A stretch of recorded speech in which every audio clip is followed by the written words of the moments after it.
ডাললাম এখন আতপ চাল ডালার পরে ডাললাম পোলা চাল, ওই ডাললাম 4 জাতের ডাল, মসুরি কেলাই, খেসারি কেলাই, মাছ কেলাই, মুগের ডাল, 4 জাতের ডাল দিলাম। এখন কেসলায়া পরিষ্কার করবো ধুইয়া।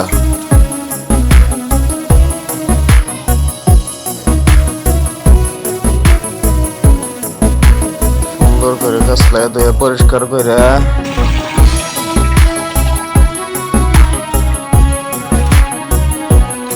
পরিষ্কার পরিচ্ছন্ন হয়েছে মানে রঙ্গ খাবারের জিনিস সুন্দর করে না ধুইলে নিজের কাছে খারাপ মনে হয়, নিজের কাছে খারাপ লাগবে।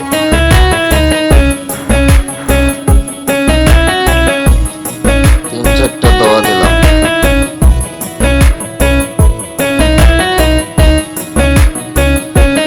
এখন আমার দেওয়ার কাজ শেষ।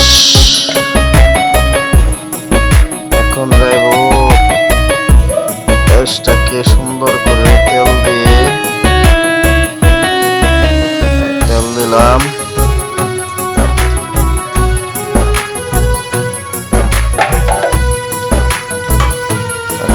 নাড়াচাড়া দেব, নাড়াচাড়া দিয়ে পেঁয়াজটাকে সুন্দর করে লাল করব। লাল করলাম। এখন গরুর মাংস দিলাম। গরুর মাংসটা দেওয়ার পর মানে গরুর মাংসটা ফাটানো ছিল, নিজেরাই দিয়েছিলাম। লবণ দিলাম।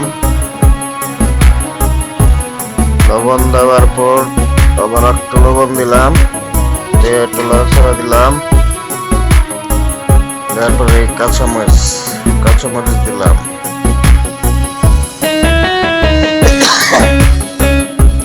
দেওয়ার পর একটু নাড়াচাড়া দিলাম। দেওয়ার পরে যে চালগুলা দিয়েছিলাম এই চালগুলা দিলাম।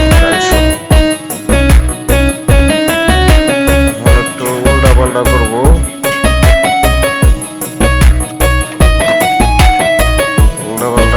নাড়াচাড়া দিয়ে তারপর পানি দিব। এই পানি দিলাম। দেওয়ার পর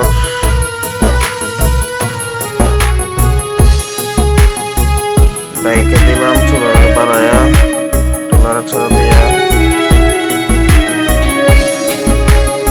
দেওয়ার পর আবার নাড়া দিতে আসলাম। ভালো করছে নাড়া দিতে আসা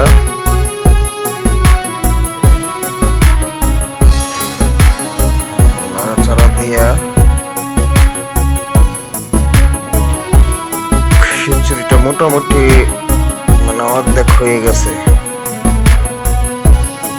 এখন পুরাটাই হয়েছে। নাড়াচাড়া দিয়া চুলা থেকে নামাবো সুন্দর করে। পুরাটা হয়ে গেছে। এখন একটু প্লেটে নেব। নেওয়ার পর এত স্বাদ লেটকা খিচুড়ি, তো মজার। কেউ যদি না খায় থাকেন পাক করে খাইয়া দেখেন, অনেক সুস্বাদু লাগে। লেটকা খিচুড়ি মজার একটা খিচুড়ি।